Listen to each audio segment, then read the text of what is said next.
dañ koy commencer ak xëtle yéenekaay bii di record ñoom ci seen une ñi ngi ñëw ci match bi nga xamante ne war na am aujourd'hui à 15h.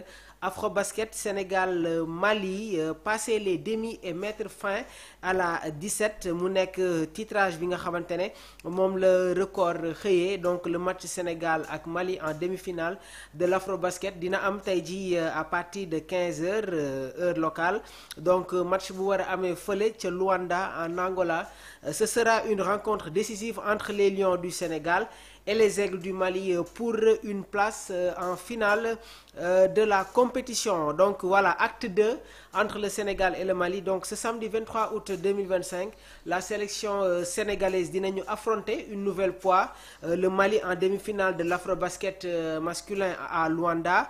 Donc après l'avoir déjà battu en phase de poule, Sénégal gagné woon na Mali en phase de poule 80-70 le 16 août dernier. Dans ce match serré, les Lions de la Teranga ñoom jotoon nañu renverser la situation en fin de rencontre portée par Branco Badjo ak ki nga xamante ne moom mooy Jean-Jacques Boissy, auteur de 17 points chacun. Donc le Sénégal, quintuple champion d'Afrique et tombeur du Mali en phase de poule, semble avoir un avantage psychologique ayant remporté les 6 dernières confrontations contre les Aigles du Mali. Cependant nag équipe bi nga xamante ne moom mooy Mali jot nañu montrer caractère gannaaw ba ñu éliminé la Côte d'Ivoire mu bokkoon ni tamit sur les favoris voilà dans cette Afrobasket en quart de finale après prolongation spectaculaire grâce à des performances clés d'Aliou Diarra ak Mahaman Koulibaly ñu nekk tamit ay joueurs yu bokk ci équipe bii di Mali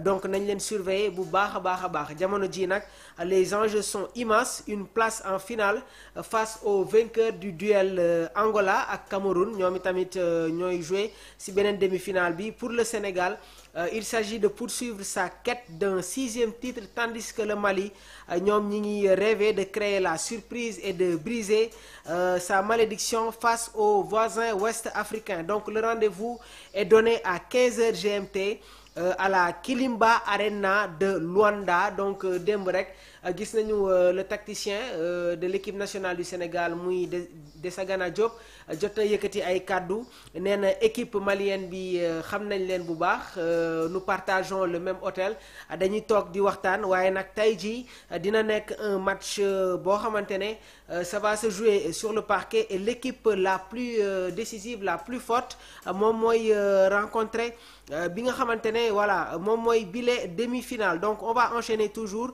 avec la une des journaux sportifs dañuy desani ba tey ak xëtle yéenekaay bi nga xamante ne moom mooy record ñoom ñi ngi ñëw ci CHAN Ouganda Sénégal à 14h. Donc les Lions pour le carré d'as Souleymane Diallo coach des Lions li mu wax nag mooy on est conscient de l'enjeu. On va revenir sur le CHAN 2025 laata ñuy jàll ci beneen xëtle yéenekaay bi. On va terminer avec le journal record. Donc super coupe d'Arabie Saoudite jamono ji nag Al Nasser bu Sadio Mané Al Ahli ñi ngi jouer avec Edouard Mendy sans Sadio Mané gannaaw ba mu amee woon un carton rouge si la demi-finale.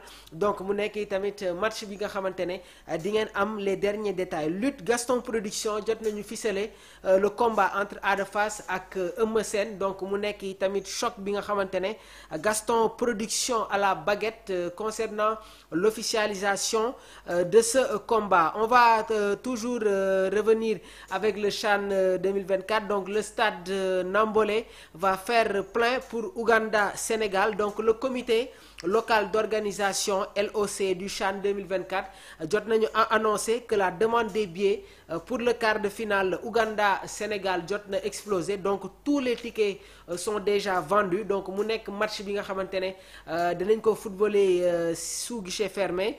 Donc vente en ligne yi jot nañu dépasser plus de 4 fois la capacité du stade de Nambolé. Selon tamit Denis Mugimba, responsable de la communication du tournoi, li mu wax nag mooy tous les billets sont désormais vendus uniquement en ligne par la CAF. Il a rappelé que l'achat physique a été arrêté dès la première journée pour éviter nag ay fraude ak tamit li nga xamante ne moom mooy ay débordement. Donc comité bi ñoom tamit ñi ngi appeler les supporters à la discipline et au respect des règles du stade. Toute personne nag bi nga xamante ne indi nga une attitude violente, agressive ou sous l'influence de l'alcool, duñ la bàyyi nga dugg ci biir stade bi. Donc même soo yoree benn billet valable, la loi nationale day prévoir tamit des amendes lourdes et même des peines de prison en cas d'acte de hooliganisme. Donc mu nekk yi tamit voilà kàddu yi nga xamante ne réaction yi nga xamante ne jëlee nañ ko sur le comité local d'organisation. Ouganda défie le Sénégal ce samedi, donc mu nekk yi tamit match quart de finale pour une place en demi-finale. Donc la rencontre nag dinañ ko jouer au stade national Mandela en Ouganda.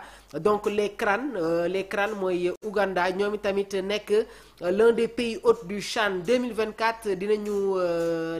dinañu entrer en scène à partir de 14h GMT. En face le champion en titre donc le Sénégal ñoom tamit dinañu ñëw, waaye tamit les Lions de la Teranga auront à cœur de défendre leur titre, et pour cela war nañu gagner les Ougandais devant leur public. Donc sur les 4 dernières confrontations entre les deux équipes, l'Ouganda jot na emporté 2 victoires, le Sénégal en a une, le reste étant un match nul. Donc 2 victoires pour Ouganda, benn pour le Sénégal et un match nul. Donc la dernière fois que les deux pays se sont affrontés, l'Ouganda moo gagné woon 2-1 et c'était en juillet 2024. mu nekkoon tamit un match amical. Alors d'un côté, le Sénégal dafay posséder l'une des meilleures défenses de la phase de poule.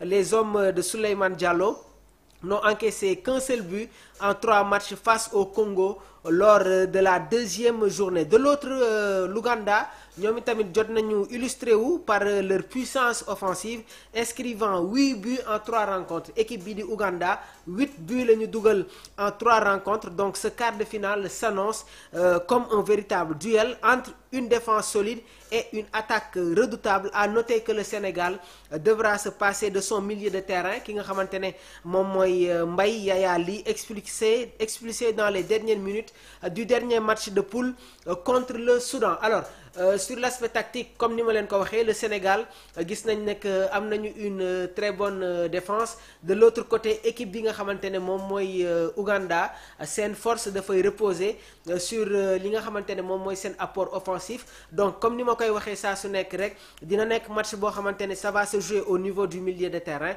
Il faut que Sénégal mu indi benn impact, remporter la bataille du milieu, waaye tamit am benn adresse devant les buts. Ça va être un match boo xamante ne ça va se jouer dans les détails. Léegi nag day am beneen pression bi nga xamante ne dafay tegu sur l'équipe nationale du Sénégal, parce qu'il y a l'apport du public ougandais. Mais tey jii comme ni ma leen ko waxee, le Sénégal est le champion en titre, donc ñoom ñooy effectivement le favori dans cette rencontre. Waaye nag nañu aborder match bi dans une forte mentalité, ne pas céder à la pression et être très réaliste devant les buts pour sortir cette équipe ougandaise. Rewmi Quotidien Sport ñoom it ba tey seen xët gu njëkk ñu ngi ñëw sur l'Afrobasket. Le Mali défie le Sénégal ce samedi à 15h.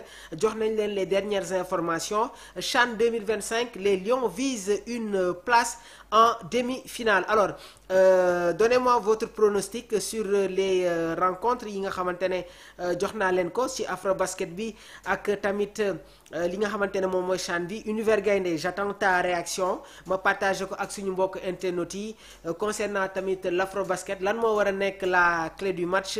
Et de l'autre côté tamit bëgg naa am la réaction de ki nga xamante ne nag moom mooy voilà Alioune Badara, moom it tamit nga jox ma sa réaction. Lan moo war a nekk la clé du match pour ce quart de finale de CHAN entre le Sénégal ak équipe bi nga xamante ne moom mooy Ouganda. Tribune Sport si seen xët gu njëkk ñi ngi ñëw sur la commission électorale de la Fédération sénégalaise de football. Donc les résultats officiels, Abdoulaye Fall passe de 301 voix à 3 300 voix. Le procès verbal enfin publié, donc remise du procès verbal et validation officielle de la victoire d'Abdoulaye Fall, donc l'élection du président de la Fédération sénégalaise de football tenue le 2 août 2025 au CICAD de Diamniadio est désormais officiellement close. La commission électorale ñoom jot nañu remettre aux autorités compétentes le procès verbal maanaam PV du scrutin, acte qui valide définitivement les résultats et met un terme au processus électoral. Selon les Échos qui donnent l'information, cette étape cruciale day confirmer l'entrée en fonction d'Abdoulaye Fall et de son équipe élue dans un scrutin suivi par des observateurs de la FIFA, de la CAF et du ministère des Sports. Alors, sur 453 mandataires inscrits, 391 ont pris part au vote, élisant également 16 membres du comité exécutif.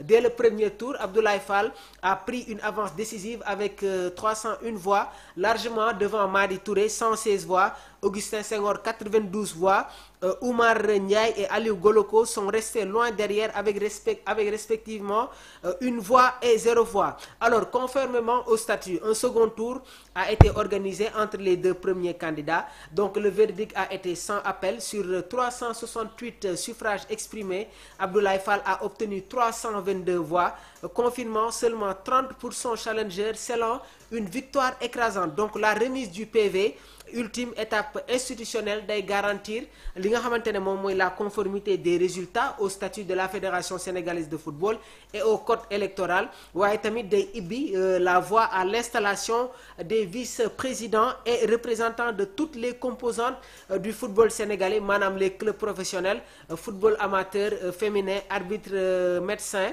Donc après cette validation officielle, Abdoulaye Fall day entamer son mandat de 4 ans à la tête de la Fédération sénégalaise de football, placé sous le signe du renforcement de la gouvernance et de la consolidation des performances sportives des Lions, conclut les Échos. Lii moo nekk ni ki tey la une des journaux sportifs. Donc dañuy jàll tamit sur les grands championnats, dinañ leen jox toutes les informations yi nga xamante ne dafay concerner l'actualité internationale. waaye laataa ñuy ñëw sur les matchs, damay jël rek voilà la réaction de Univers Gaïndé. Mamour, pour ce qui concerne le basket, bien défendre et mettre sur orbite nos deux snipers, Branco et Boissy, c'est la solution contre les Maliens. Je suis parfaitement d'accord avec ton analyse, Univers Gaïndé. Donc la clé du match selon Univers, nee na bien défendre et mettre sur orbite nos deux snipers, Branco et Boissy, c'est la solution contre les Maliens. waaye tamit voilà, il faut beaucoup plus ne pas oublier l'aspect défensif bi nga xamante ne nekkoon na un facteur très important ci match bi nga xamante ne Sénégal joué woon na ko.